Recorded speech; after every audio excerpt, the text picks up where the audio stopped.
Tuhan berfirman kepada Musa, Buatlah 2 nafiri dari perak. Dari perak tempaan harus kau buat itu, supaya dipergunakan untuk memanggil umat Israel dan untuk menyuruh laskar-laskarnya berangkat. Apabila kedua nafiri itu ditiup, segenap umat itu harus berkumpul kepadamu di depan pintu kemah pertemuan. Jikalau hanya satu saja ditiup, maka para pemimpin, para kepala pasukan Israel harus berkumpul kepadamu. Apabila kamu meniup tanda semboyan, maka haruslah berangkat laskar-laskar yang berkemah di sebelah timur. Apabila kamu meniup tanda semboyan kedua kalinya, maka haruslah berangkat laskar-laskar yang berkemah di sebelah selatan. Jadi, tanda semboyan harus ditiup untuk menyuruh mereka berangkat. Tetapi untuk menyuruh jemaah itu berkumpul, kamu harus meniup saja tanpa memberi tanda semboyan. Nafiri-nafiri itu harus ditiup oleh anak-anak Imam Harun. Itulah yang harus menjadi ketetapan untuk selama-lamanya bagimu turun-temurun. Dan apabila kamu maju berperang di negerimu, melawan musuh yang menyesakkan kamu, kamu harus memberi tanda semboyan dengan nafiri, supaya kamu diingat di hadapan Tuhan Allahmu dan diselamatkan daripada musuhmu. Juga pada hari-hari kamu bersukaria, pada perayaan-perayaanmu, dan pada bulan-bulan barumu, haruslah kamu meniup nafiri itu pada waktu mempersembahkan korban-korban bakaranmu dan korban-korban keselamatanmu.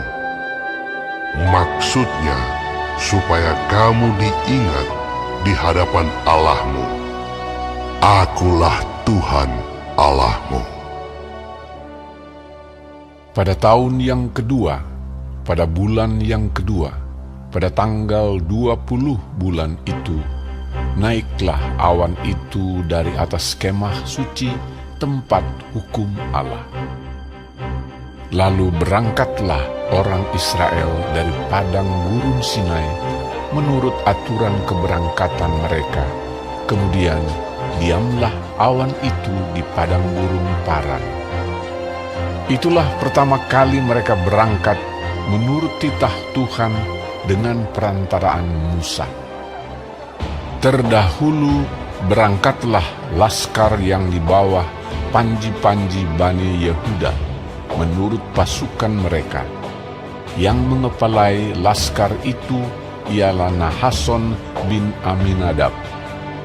Yang mengepalai laskar suku Bani Isakar ialah Netaneel bin Zuar.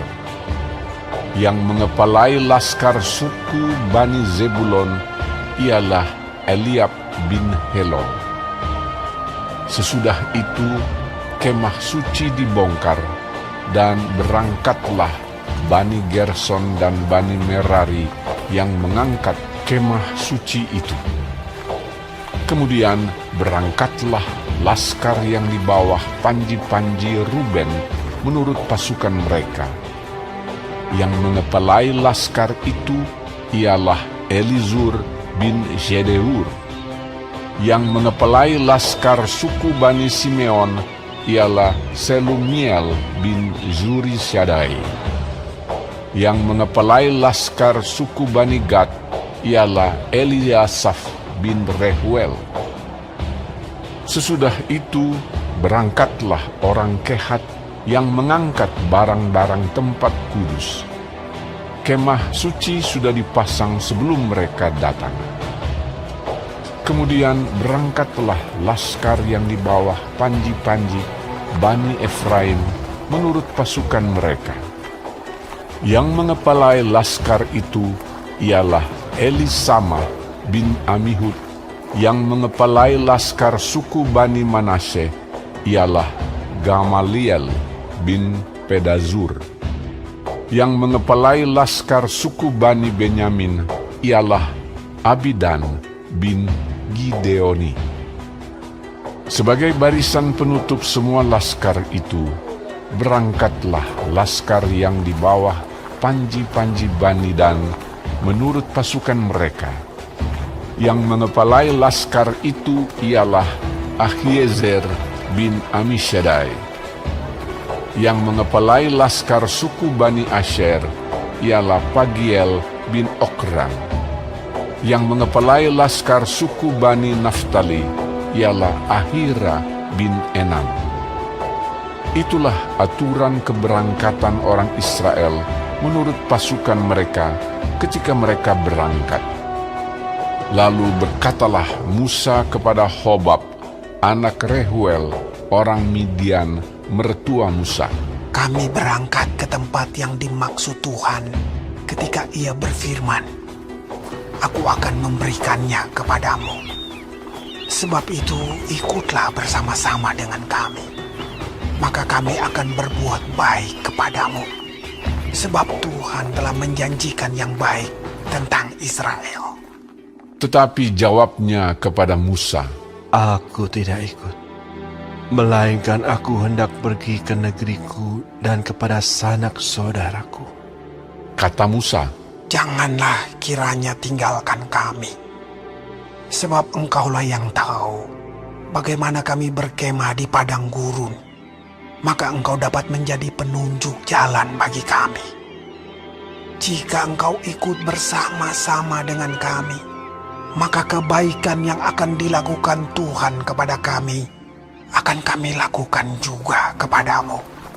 Lalu berangkatlah mereka dari gunung Tuhan dan berjalan 3 hari perjalanan jauhnya, sedang tabut perjanjian Tuhan berangkat di depan mereka dan berjalan 3 hari perjalanan jauhnya untuk mencari tempat perhentian bagi mereka. Dan awan Tuhan ada di atas mereka pada siang hari, apabila mereka berangkat dari tempat perkemahan. Apabila tabut itu berangkat, berkatalah Musa, Bangkitlah Tuhan, supaya musuhmu berserak, dan orang-orang yang membenci Engkau melarikan diri dari hadapanmu. Dan apabila tabut itu berhenti, berkatalah ia, Kembalilah Tuhan kepada umat Israel yang beribu-ribu laksa ini.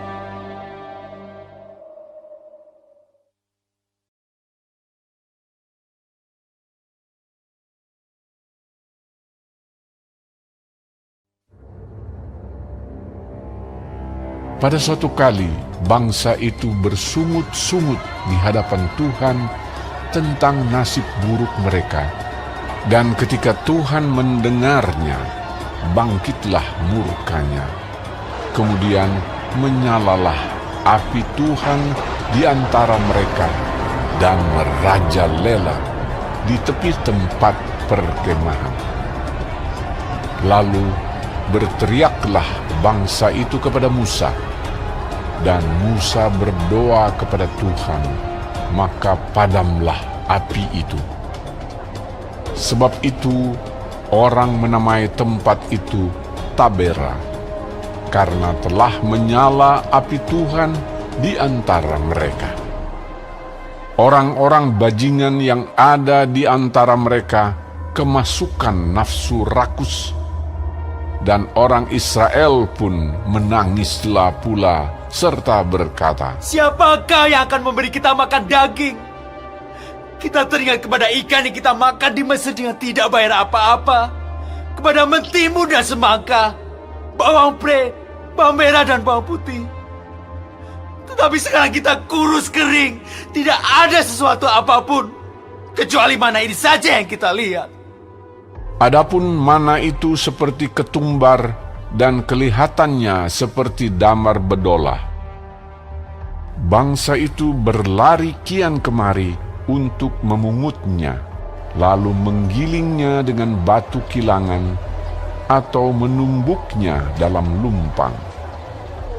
Mereka memasaknya dalam periuk dan membuatnya menjadi roti bundar, rasanya seperti rasa panganan yang digoreng. Dan apabila embun turun di tempat perkemahan pada waktu malam, maka turunlah juga mana di situ. Ketika Musa mendengar bangsa itu, yaitu orang-orang dari setiap kaum, menangis di depan pintu kemahnya, bangkitlah murka Tuhan dengan sangat, dan hal itu dipandang jahat oleh Musa. Lalu berkatalah Musa kepada Tuhan, "Mengapa kau perlakukan hambamu ini dengan buruk? Dan mengapa aku tidak mendapat kasih karunia di matamu? Sehingga engkau membebankan kepadaku tanggung jawab atas seluruh bangsa ini. Akukah yang mengandung seluruh bangsa ini? Atau akukah yang melahirkannya? Sehingga engkau berkata kepadaku, pangkulah dia seperti pak pengasuh memangku anak yang menyusu. Berjalan ke tanah yang kau janjikan dengan bersumpah kepada nenek moyangnya. Dari manakah aku mengambil daging untuk diberikan kepada seluruh bangsa ini? Sebab mereka menangis kepadaku dengan berkata, berilah kami daging untuk dimakan. Aku seorang diri tidak dapat memikul tanggung jawab atas seluruh bangsa ini, sebab terlalu berat bagiku. Jika engkau berlaku demikian kepadaku, sebaiknya engkau membunuh aku saja. Jika aku mendapat kasih karunia di matamu, supaya aku tidak harus melihat celakaku. Lalu berfirmanlah Tuhan kepada Musa, Kumpulkanlah di hadapanku dari antara para tua-tua Israel 70 orang, yang kau ketahui menjadi tua-tua bangsa dan pengatur pasukannya. Kemudian bawalah mereka ke kemah pertemuan, supaya mereka berdiri di sana bersama-sama dengan engkau. Maka aku akan turun dan berbicara dengan engkau di sana. Lalu sebagian dari roh yang hinggap padamu itu akan kuambil dan kutaruh atas mereka. Maka mereka bersama-sama dengan engkau akan memikul tanggung jawab atas bangsa itu. Jadi tidak usah lagi engkau seorang diri memikulnya. Tetapi kepada bangsa itu haruslah kau katakan, kuduskanlah dirimu untuk besok, maka kamu akan makan daging. Sebab kamu telah menangis di hadapan Tuhan dengan berkata, siapakah yang akan memberi kami makan daging? Begitu baik keadaan kita di Mesir, bukan? Tuhan akan memberi kamu daging untuk dimakan. Bukan hanya 1 hari kamu akan memakannya, bukan 2 hari, bukan 5 hari, bukan 10 hari, bukan 20 hari, tetapi genap sebulan lamanya, sampai keluar dari dalam hidungmu, dan sampai kamu muak karena kamu telah menolak Tuhan yang ada di tengah-tengah kamu dan menangis di hadapannya dengan berkata, untuk apakah kita keluar dari Mesir? tetapi kata Musa, Bangsa yang ada bersama aku ini berjumlah 600.000 orang berjalan kaki. Namun kau berfirman, daging akan kuberikan kepada mereka, dan genap sebulan lamanya mereka akan memakannya. Dapatkah sekian banyak kambing domba dan lembu sapi disembelih bagi mereka, sehingga mereka mendapat cukup?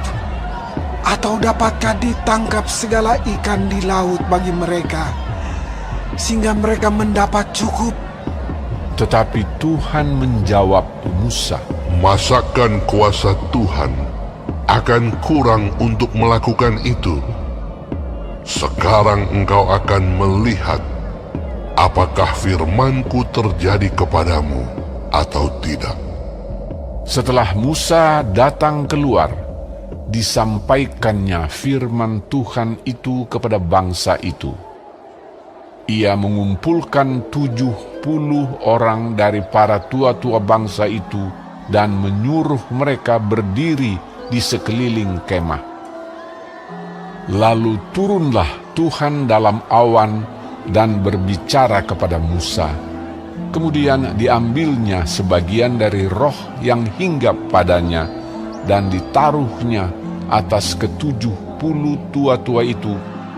Ketika roh itu hinggap pada mereka, kepenuhanlah mereka seperti nabi, tetapi sesudah itu tidak lagi. Masih ada 2 orang tinggal di tempat perkemahan. Yang seorang bernama Eldad, yang lain bernama Medad. Ketika roh itu hinggap pada mereka, mereka itu termasuk orang-orang yang dicatat, tetapi tidak turut pergi ke kemah. Maka kepenuhanlah mereka seperti nabi di tempat perkemahan. Lalu berlarilah seorang muda memberitahukan kepada Musa, Eldad dan Medad kepenuhan seperti nabi di tempat perkemahan. Maka menjawablah Yosua bin Nun yang sejak mudanya menjadi abdi Musa. Tuanku Musa, cegahlah mereka. Tetapi Musa berkata kepadanya, Apakah engkau begitu giat mendukung diriku? Kalau seluruh umat Tuhan menjadi nabi, oleh karena Tuhan memberi rohnya hinggap kepada mereka. Kemudian kembalilah Musa ke tempat perkemahan, dia dan para tua-tua Israel. Lalu bertiuplah angin yang dari Tuhan asalnya. Dibawanyalah burung-burung puyuh dari sebelah laut dan dihamburkannya ke atas tempat perkemahan dan di sekelilingnya, kira-kira sehari perjalanan jauhnya ke segala penjuru, dan kira-kira 2 hasta tingginya dari atas muka bumi. Lalu sepanjang hari dan sepanjang malam itu dan sepanjang hari esoknya, bangkitlah bangsa itu mengumpulkan burung-burung puyuh itu. Setiap orang sedikit-dikitnya mengumpulkan 10 homer. Kemudian mereka menyebarkannya lebar-lebar sekeliling tempat perkemahan.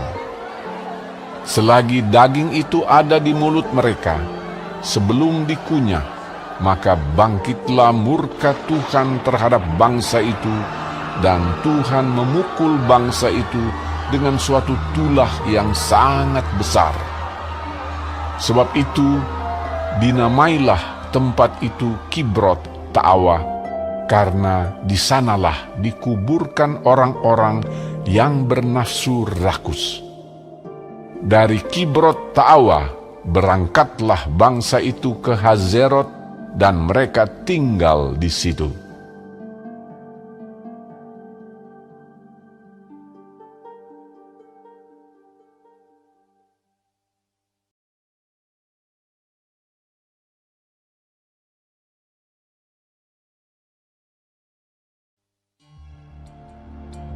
Miriam serta Harun mengatai Musa berkenaan dengan perempuan Kush yang diambilnya, sebab memang ia telah mengambil seorang perempuan Kush. Kata mereka, Sungguhkah Tuhan berfirman dengan perantaran Musa saja? Bukankah dengan perantaran kita juga ia berfirman? dan kedengaranlah hal itu kepada Tuhan. Adapun Musa ialah seorang yang sangat lembut hatinya, lebih dari setiap manusia yang di atas muka bumi. Lalu berfirmanlah Tuhan dengan tiba-tiba kepada Musa, Harun, dan Miriam. Keluarlah kamu bertiga ke kemah pertemuan. Maka keluarlah mereka bertiga. Lalu turunlah Tuhan dalam tiang awan dan berdiri di pintu kemah itu, lalu memanggil Harun dan Miriam. Maka tampillah mereka keduanya. Lalu berfirmanlah ia, Dengarlah firmanku ini. Jika di antara kamu ada seorang nabi, maka aku, Tuhan, menyatakan diriku kepadanya dalam penglihatan. Aku berbicara dengan dia dalam mimpi. Bukan demikian hambaku Musa, seorang yang setia dalam segenap rumahku. Berhadap-hadapan aku berbicara dengan dia, terus terang, bukan dengan teka-teki, dan ia memandang rupa Tuhan. Mengapakah kamu tidak takut mengatai hambaku Musa? sebab itu bangkitlah murka Tuhan terhadap mereka, lalu pergilah ia.